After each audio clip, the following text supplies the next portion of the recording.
Alhamdulillahi rabbil alamin, wassalatu wassalamu ala rasulillahi nurul hidayah wa ala alihi wa ashabihi an-nujumu rashada, amma ba'du.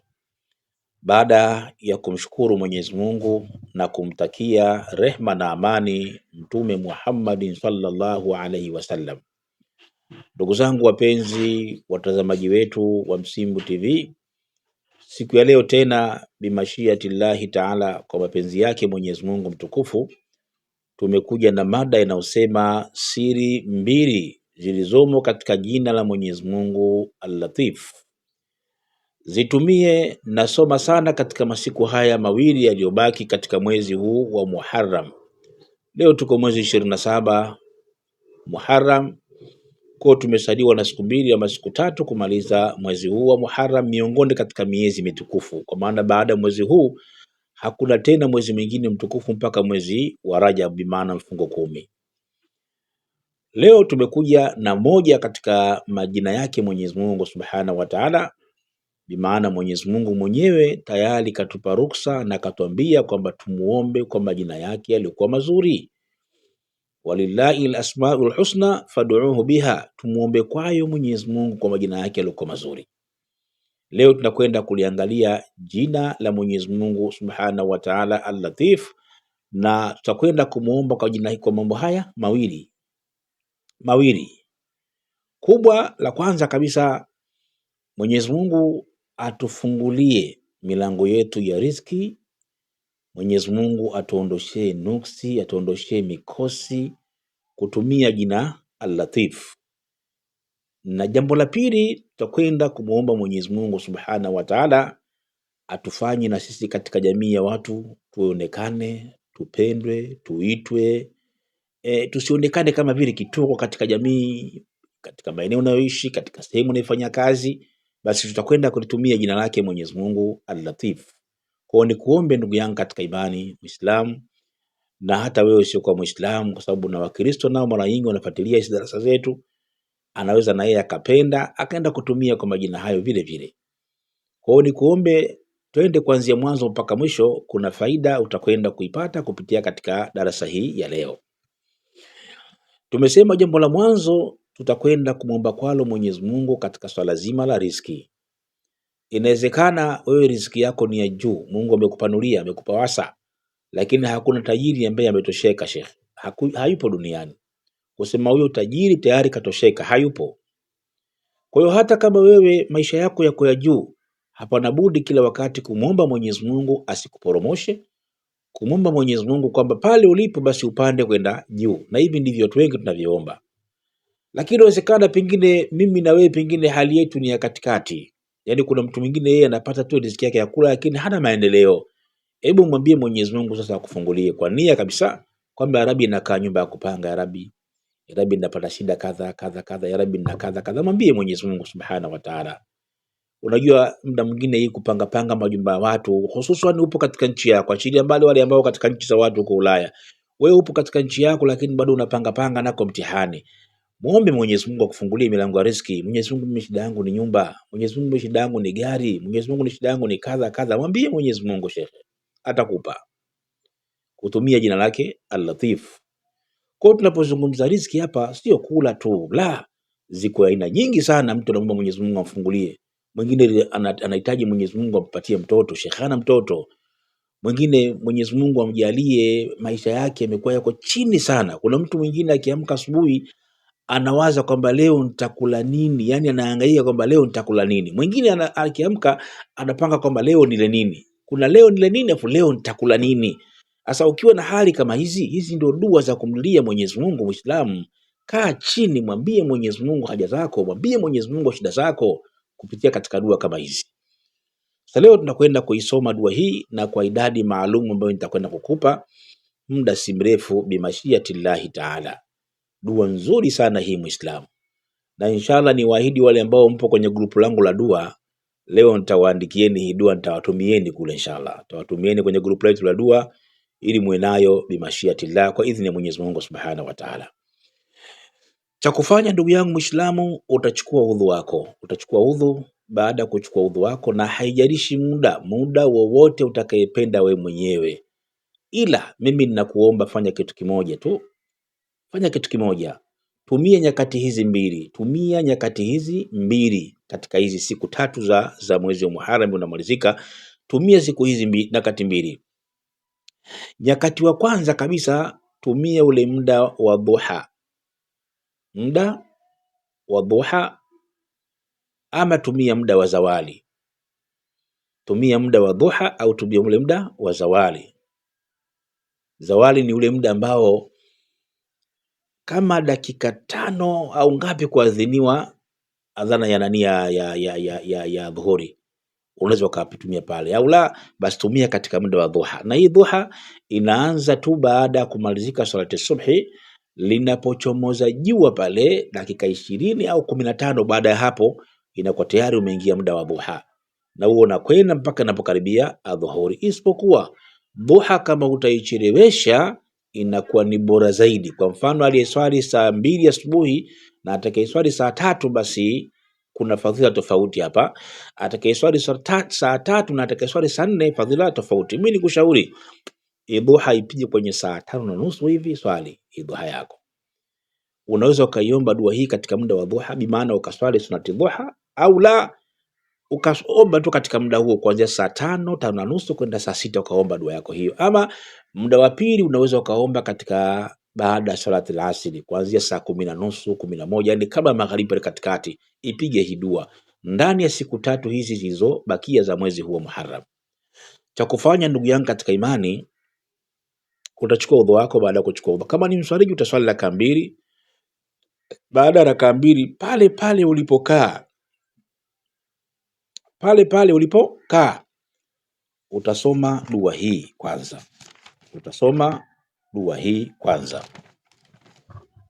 Kwanza utaanza astaghfirullah mara 100. Alafu utasoma dua hii, utasoma dua ifuatayo: Allahumma ya Razaq, Allahumma ya raziqa samawati sab'a wa man fihinna, wa raziqa al-ardhina sab'a wa man fihinna, as'aluka ya rabbi an tahbani rizqan la taj'al fihi minna li ahadin siwaka. Narudia tena dua hii. Unasema Allahumma ya Razaq, Allahumma ya raziqa samawati sab'a wa man fihinna, wa raziqa al-ardhina sab'a wa man fihinna, as'aluka ya rabbi an tahbani rizqan la taj'al fihi minna ili ahadin siwaka. Narudia tena. Allahumma ya raziqa samawati sab'a wa man fihinna, wa raziqa al-ardhina sab'a wa man fihinna, as'aluka ya rabbi an tahbani rizqan la taj'al fihi minna li ahadin siwaka. Ukimaliza kusoma hii dua, unasoma aya hii: Allahu latifu biibadihi yarzuqu man yasha'u wa huwa al-latifu wa huwa al-qawiyyul aziz. Narudia tena: Allahu latifu biibadihi yarzuqu man yasha'u wa huwa al-qawiyyul aziz. Narudia tena: Allahu latifu biibadihi yarzuqu man yasha'u wa huwa al-qawiyyul aziz. Ukimaliza hii dua Allahumma ya Razaq hii unaisoma mara 7. Alafu na hii aya Allahu latifu biibadihi yarzuqu man yasha'u wa huwa al-qawiyyul aziz, nayo unaisoma mara 7. Ukimaliza hapo sasa, hapo ndo unashika tasbihi yako, unasoma ya Allah ya Latif, ya Allah ya Latif, ya Allah ya Latif, ya Allah mara 129. Ya Allah ya Latif, ya Allah ya Latif mara 129.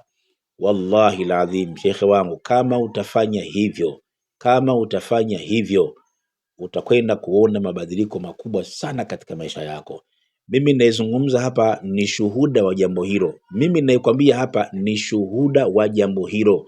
Kafanye hivyo biidhnillahi taala, utakwenda kuona mabadiliko makubwa sana katika maisha yako. Tumia hiyo Latif.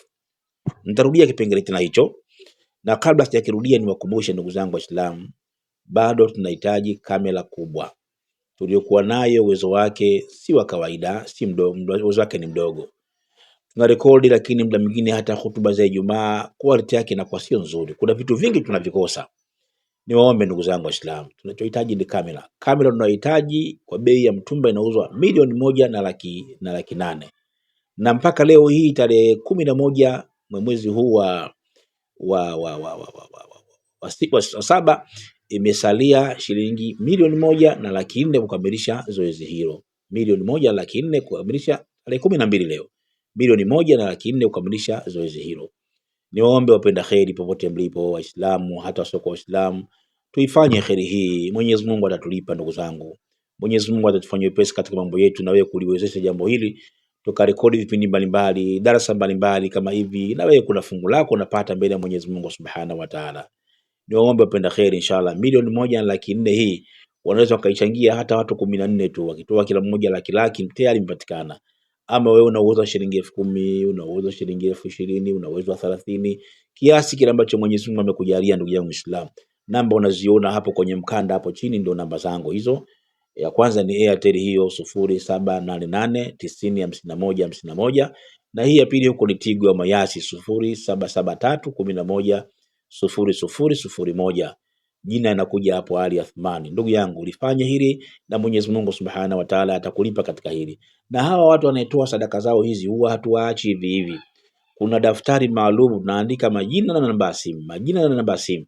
Bimaana zoezi linapokamilika hili tutawapigia simu ama kuwatumia message, kwa sababu tuna dua kubwa tumeiandaa kwa ajili yao.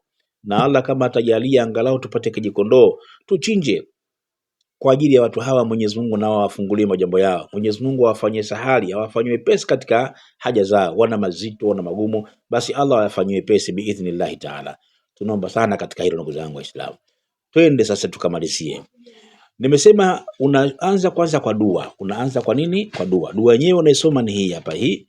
Unasema Allahumma ya raziqa samawati sab'a wa man fihinna wa raziqa al-ardhina sab'a wa man fihinna. As'aluka ya Rabbi an tahbani rizqa la taj'al fihi minna li ahadi siwaka. Narudia tena. Allahumma ya raziqa samawati sab'a wa man fihinna wa raziqa al-ardhina sab'a wa man fihinna. As'aluka ya Rabbi an tahbani rizqan la taj'al fihi minna li ahadin siwaka. Hiyo dua unaianza hiyo. Baada hapo unasoma aya ifuatayo: Allahu latifu biibadihi yarzuqu man yasha'u wa huwa al-qawiyyul aziz. Allahu latifu biibadihi yarzuqu man yasha'u wa huwa al-qawiyyul aziz. Hii unaisoma mara 7. Baada hapo ndio unakwenda kulitaja jina la Mwenyezi Mungu Latif. Utasoma ya Allahu ya Latif, ya Allahu ya Latif, ya Allahu ya Latif, ya Allahu ya Latif, ya Allahu ya Latif. Hii unasoma mara 129. Hii ni siri ya kwanza katika jina Al-Latif. Twende katika siri ya pili sasa ya jina Latif. Hii unakwenda kuisoma. Mwenyezi Mungu Subhanahu wa Ta'ala atufanyie wepesi katika mambo yetu. Mwenyezi Mungu atuondolee chuki kwa watu kututukia, watu kutuhitaji, kutokukubalika kwa watu. Mungu wabadilishe mioyo ya watu, wafanye wenye mahaba na wewe, wafanye wenye mapenzi na wewe, awafanye watu hata unapoonekana sehemu unazungumza, basi wajue fulani leo amekuja na amezungumza. Iwe sehemu ya kazi, iwe sehemu ya biashara, iwe sehemu ya nini. Mwenyezi Mungu atufanye pesi hata kauli zetu tunapozungumza basi ziwe na uzito vile vile. Inshallah tutakwenda kuisoma dua hii, na hii ichukue ndugu yangu, nenda kaifanyie kazi. Nenda kaifanyie kazi. Utakachoanza utasoma alam nashrah laka sadraka wa wada'na anka wizrak alladhi anqadha dhahrak wa rafa'na laka dhikrak fa inna ma'al usri yusra, inna ma'al usri yusra fa idha faraghta fansab wa ila rabbika farghab. Hii alam nashraha utaisoma mara 7. Utaisoma mara 7. Ukimaliza kuisoma mara 7 ndio unakwenda kusoma dua ifuatayo. Sasa isikilize kwa makini nayo vile vile, ili uweze kuichukua na uweze kwenda kuifanyia kazi na wewe. Alafu nitakwambia kwa mtu ambaye asiyeweza kusoma sasa, je, afanyeje? Nitakwambia baada ya kumaliza dua hii. Asiyeweza kusoma afanyeje? Nitakwambia. Ukimaliza kusoma alam nashraha 7 ndio unasoma dua hii. Allahumma ya musakhir alqawi lidhaif, Allahumma ya musakhir alqawi lidhaif wal ghanini lilajif, as'aluka almaknun sirrika sharif fi ismika latif an tusakhir li min ibadika kulla daniyan wa batrif. Alafu nasoma ya latif, ya Allahu ya latif, ya Allahu ya latif mara 114. Narudia, Allahumma ya musakhir alqawi lidhaif wal ghanini lilajif, as'aluka almaknuni sirrika sharif fi ismika latif an tusakhir li min ibadika kulla dani wa batrif. Ya Allahu ya latifu, ya Allahu ya latifu. Hii unasoma mara 114. Narudia tena mara 3. Allahumma ya musakhir alqawi lidhaif wal ghanini lilajif, as'aluka almaknuni sirrika sharif fi ismika latifu an tusakhir li min ibadika kulla daniyan wa batrif. Alafu namalizia ya Allahu ya latifu, ya Allahu ya latifu, ya Allahu mara 114. Na inshallah dua hizi mtaziandika hapo chini, yule anataka kuzichukua anaweza akazichukua hapo chini biidhnillahi taala. Swali, je, yule asiyeweza kusoma sasa, je anafanyaje? Kuna mwingine hawezi kusoma Kiarabu, je anafanyaje? Hapo unasikiza kwa makini nikupe maelekezo anafanyaje yule ambaye asiyeweza kusoma dua hizi. Yule asiyeweza kusoma dua hizi basi amtafute ustadhi maalim, amwandikie hizi kwa zafarani. Baada ya kumwandikia basi anaweza akatia katika mfano hii ya kwanza, hii ya Allahu latifu bi ibadihi yarzuqu man yasha wa huwal qawiyyul aziz. Alafu nasoma ya latif mara 129 pamoja na hii dua yake unaiandika kwa pamoja kwenye karatasi nyeupe. Kisha baada hapa yule ambaye asijua kusoma anaweza akaweka katika maji alafu akatumia kwa njia ya kuoga, lakini tu aoge sehemu iliyokuwa tahara, na hayo maji atakayokoga basi maji yawe masafi. Anaweza akatumia njia hiyo, kwa sababu wako baadhi ya watu wengine wanapenda wazifanye hizi dua, lakini kwa bahati mbaya huwa hawajui namna gani anaweza akatumia, anaweza akasoma na yeye kusoma hajui, inakuwa mtihani. Kwa hiyo anaweza akatumia njia hiyo. Lakini vile vile na hii ya pili vile vile unaweza kutumia njia hiyo hiyo, ukaandika katika karatasi, ukatia katika maji yako, alafu ukaenda kwa ajili ya kusafisha mwili wako ama kuoga kwa njia nyingine. Kwa hiyo kwa wale ambao wanaojiuliza kwamba je, mimi nitatumiaje na kuoga kusoma sijui, basi anaweza akatumia kwa njia hiyo ambayo tumeieleza hapo muda si mrefu insha Allah. Lakini wale mliopo katika group letu la dua hizi inshallah leo nitawatumieni ili muweze kuzichukua mwende mkazifanye kazi inshallah. Wassalamu alaikum wa rahmatullahi wa barakatuh.